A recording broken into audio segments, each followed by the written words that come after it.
नमस्कार, मैं शिवम पटेल। आप देख रहे हैं मेरी जुबान समाचार यूट्यूब चैनल। मेरी जुबान समाचार के शुद्ध दर्शकों को लौह पुरुष सरदार वल्लभ भाई पटेल एवं महर्षि वाल्मीकि जयंती की हार्दिक शुभकामनाएं। बढ़ते हैं खबरों की तरफ। सैलानियों के लिए खुशखबरी, कल से खुलेगा दुधवा नेशनल पार्क। किसानों को मौत की दावत दे रहा राजकीय बीज भंडार नगहा। खबरें विस्तार से।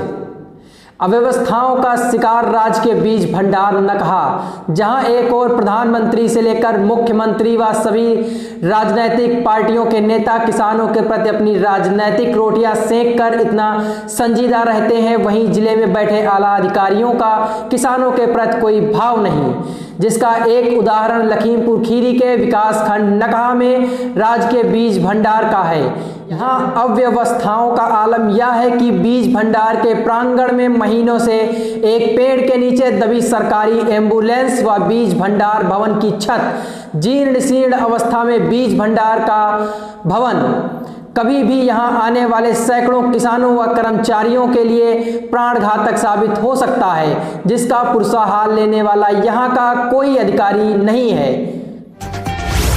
बढ़ते हैं अगली खबर की तरफ। सैलानियों के लिए खुशखबरी, कल यानी 1 नवंबर से खुल जाएंगे नेशनल पार्क व सफारी। रंगाई पुताई कर दुल्हन की तरह संवारा गया दुधवा नेशनल पार्क। सैलानियों के लिए इस बार 15 दिन पहले खोले जा रहे नेशनल पार्क सभी स्थानों पर कोविड-19 प्रोटोकॉल का सख्ती से पालन करने के दिए गए निर्देश। इसी के तहत 65 वर्ष से अधिक उम्र के बुजुर्ग व 10 साल से छोटे बच्चों को प्रवेश की इजाजत नहीं। वहीं मास्क न लगाने पर 500 रुपये जुर्माना भी वसूला जाएगा। पार्क के online booking website UP eco tourism in शुरू की जा चुकी है। दुधवा नेशनल पार्क के मुख्य वन संरक्षक एवं फील्ड डायरेक्टर संजय कुमार ने बताया कि पार्क खोलने की सभी तैयारियां पूरी कर ली गई हैं। आइए देखते हैं उन्होंने क्या बताया है। पर्यटन सत्र इस बार 1 नवंबर से खोले जाने का निर्णय लिया गया है। वो ये है कि बहुत दिनों से ये है, जैसे आप देखेंगे मौसम का जो हाल यहाँ पे रहता था पहले के ज़माने में, यदि आप देखेंगे तुलना करेंगे तो ये देखेंगे बरसात जो है वो पहले ख़त्म हो रही है।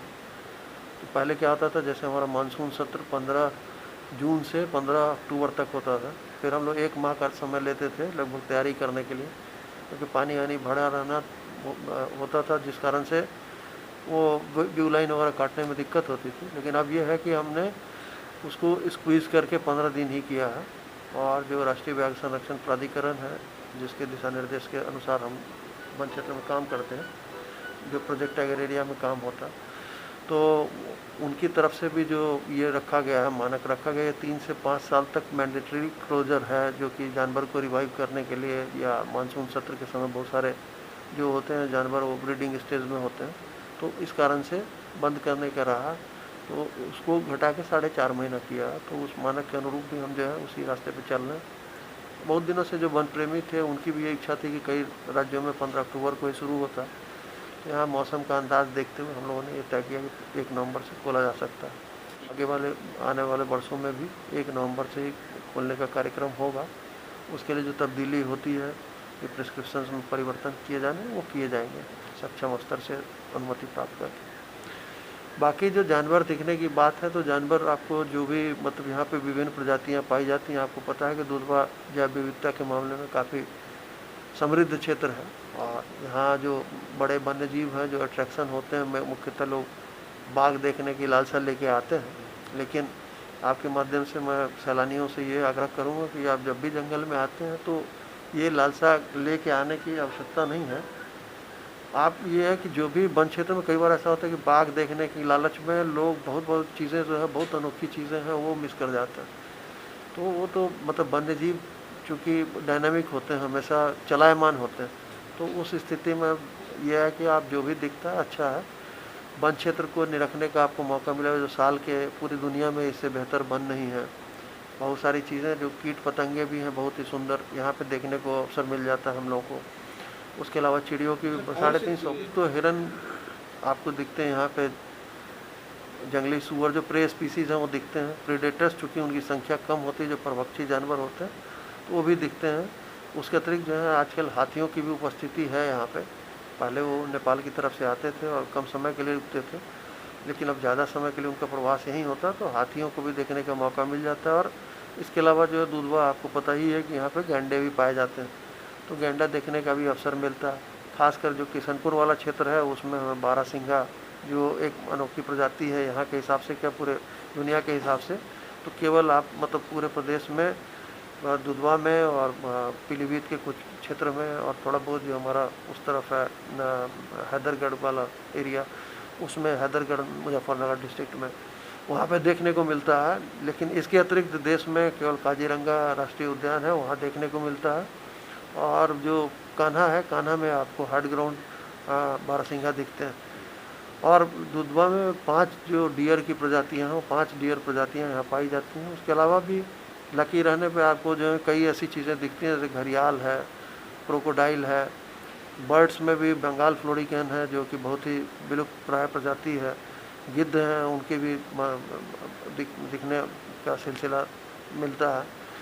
तो कुल मिला के काफ़ी सारी चीज़ें हैं देखने को, और पादप जगत की तो चीज़ें हैं ही भरपूर। दुधवा के जो पूरे क्षेत्र हैं उसमें वो विभिन्न क्षेत्र को उसमें कितना जा सकते हैं, कितने वाहन जा सकते हैं, वो तय कर रखा है। कुल मिला के 110 कतरनिया घाट भी उसमें शामिल है। तो दोनों पालियों मिला के 55-56 ऐसे जाती है गाड़ियाँ।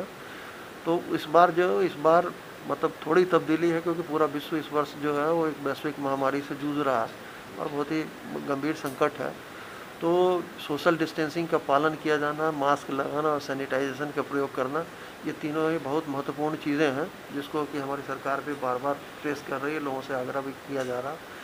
तो ये उसमें अपनी भी सुरक्षा और बाकी लोगों की भी सुरक्षा है। तो इन्हीं जो कोविड-19 संक्रमण से संबंधित विभिन्न दिशा निर्देश हैं जो भारत सरकार के स्तर से, राज्य सरकार के स्तर से समय समय पर जारी किए जाते हैं, उनको ध्यान में रखते हुए हम लोगों ने भी जो सावधानियाँ सुझाई हैं पर्यटकों के लिए, उसमें सबसे जो अहम चीज़ है, उसमें पहले गाड़ियों में 6 पर्यटक जाते थे, अब 4 जाएंगे।